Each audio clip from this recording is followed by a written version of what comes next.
தேர்தல் விதிமுறைகளை மீறி நாமக்கல் தொகுதி அதிமுக வேட்பாளர் ஸ்ரீதேவி PS மோகன் கட்சியினருடன் ஊர்வலமாக சென்றதால் நாமக்கல் சேலம் தேசிய நெடுஞ்சாலையில் உள்ள புதன் சந்தையில் போக்குவரத்து நெரிசல் ஏற்பட்டது.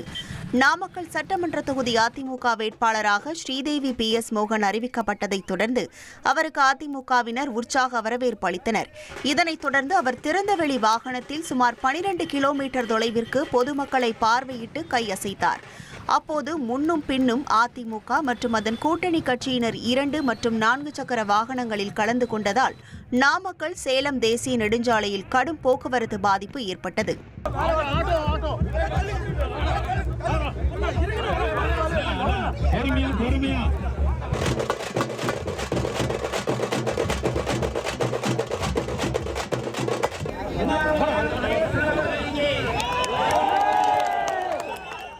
ஒரு கோடியே 27 லட்சம் மனங்களை வென்ற தந்தி டிவி யூடியூப் சேனல். தவிர்க்க முடியாத தம்ப்நெயில்ஸ், கலக்கலான கான்டென்ட்ஸ். நீங்களும் இந்த குடும்பத்தில் இணைய இப்பவே சப்ஸ்கிரைப் பண்ணுங்க.